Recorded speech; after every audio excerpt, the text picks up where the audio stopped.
Hi everybody, Dan Illman here, getting set to start the $100,000 guaranteed 50-cent pick 5 at Monmouth Park on Haskell Saturday. The first leg is this race. We'll take a look at the field for race number 10 at Monmouth, the Grade 3 Molly Pitcher. Fillies and mares going 1 1/16, and this is a really interesting race because these fillies and mares have talent. Some of them, however, are trying to rebound off subpar efforts, so it makes for an intriguing betting race and an interesting race from a pace perspective as well. We throw up the Timeform US pace projector. Our friends at Timeform US believe the pace will be fast. Mrs. Danvers' best efforts have come when on the lead, and breaking from post 2 with the aggressive Paco Lopez aboard, she should be forwardly placed. The beautifully bred Graceful Princess from post 9 is outposted by Mrs. Danvers, but she should be close to the pace, and Bajan Girl, the 6, likes to get forward. The key to this race is whether Mrs. Danvers, who I believe is the speed of the speed, can get a breather on the backstretch. The number 1, Our Super Freak, is not a slow horse by any means, and she should work out a good trip, breaking from the inside post under David Cohen. While she hasn't won a race in almost 2 years, she has done great work for her connections. Just consider that she was second in this race last year behind Horologist, who is a very good filly and mare. She was only beaten 2 lengths by Superstar Monomoy Girl the last time she raced with Lasix. That was 2 starts back over Sloppy Going at Oaklawn Park. And in her most recent start at Belmont, the Grade 2 Ruffian, she ran very well again to be third. This is a mare that deserves a win at this level. She has very competitive Beyer speed figures, and she often goes off at fair odds. She's 5-1 on the morning line, and that is a fair price. The number 2 is Mrs. Danvers, coming off a disappointing performance in the Grade 3 Allaire DuPont at Pimlico. 2 things worked against Mrs. Danvers in that race. 1, that was a really speed-favoring inside track, and Mrs. Danvers just couldn't get her usual forward position. She raced in mid-pack, and she lacked a punch. 2, this is a mare that just likes Lasix, I think. The last time she raced with Lasix was in the Grade 3 Cumley at Aqueduct last year. And while the track was inside speed favoring and might have carried Mrs. Danvers to a 102 Beyer, she also looked very good winning that race in gate-to-wire fashion. I think getting Lasix back on is going to really help Mrs. Danvers, and we know she's going to be forwardly placed under Paco Lopez. Vault is the number 3, and in many ways, Vault might very well be the horse to beat. She ran a poor 6th in this race last year, and Brad Cox did the right thing. He gave her the rest of the summer off to just get some time for rest and relaxation. And ever since she's come back, she's become a graded stakes winner. The Grade 2 Ruffian 2 starts back where she beat Our Super Freak, she beat Water White. She got a really nice closer's trip under Joel Rosario in that race, splitting horses and going on to win.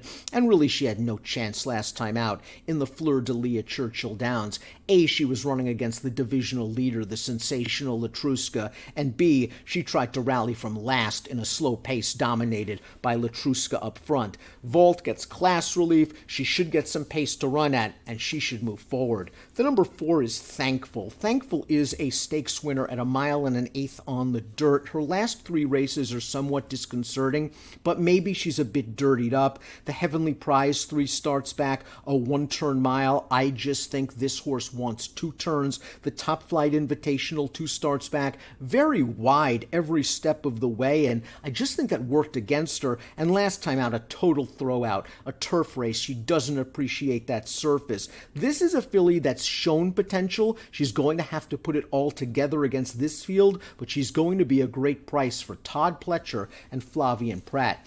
The number 5 is Bank Sting. This is a New York bred on a 4-race win streak, stretching out around 2 turns for the first time, facing open company for the first time. Bank Sting last time out won the Critical Eye over Muddy Going at Belmont. Really nice ride from Kendrick Carmouche, getting her out to the lead, backing down the fractions, and this horse has shown tenacity in her career. She was able to win, drawing away at the end with a career-best 86 Beyer. I spoke to trainer John Terranova on Thursday, and he said almost immediately after the Critical Eye, they were looking to stretch this horse out in this race.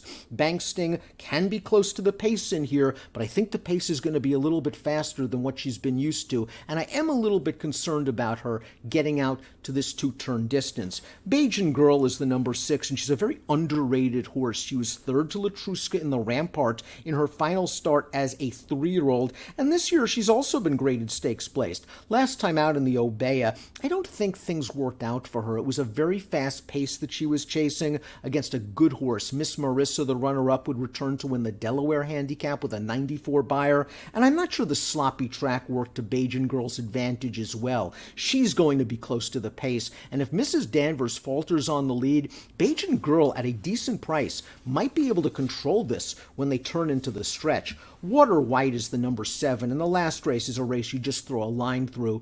They gave it a shot in the Grade 1 Ogden Phipps, perhaps looking for another Grade 1 placing. She was a well-beaten third behind Gamine in the 2020 Acorn. She was no match for Latruska that day. A more representative race is her start 2 back when she was second behind Vault, splitting Vault and our Super Freak in the Ruffian. I like this one's tactical speed. She has run some underrated races in the past, and I am not worried about her getting back around 2 turns. I would need her to drift off of her morning line price, however. The 8 is Reina La Kelsey. This is a horse who's mostly a claiming type, an optional claiming type, doesn't have the greatest win record from a buyer speed figure standpoint, just looks to be in over her head against these graded types.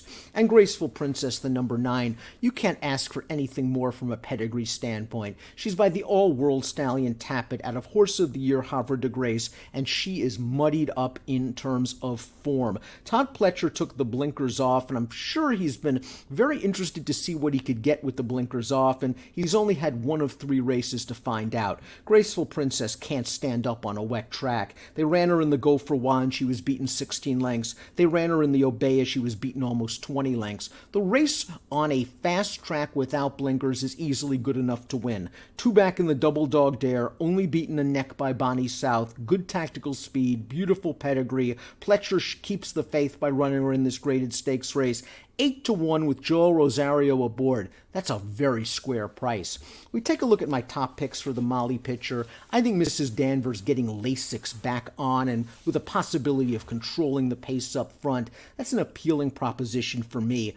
I really respect our Super Freak, and part of me is really rooting for her to do well because she's come so close in some of these major races. 2-1, 5-7 for me in the Grade 3 Molly Pitcher, kicking off a $100,000 guaranteed 50-cent pick 5 on Monmouth, Haskell, Saturday. Good luck.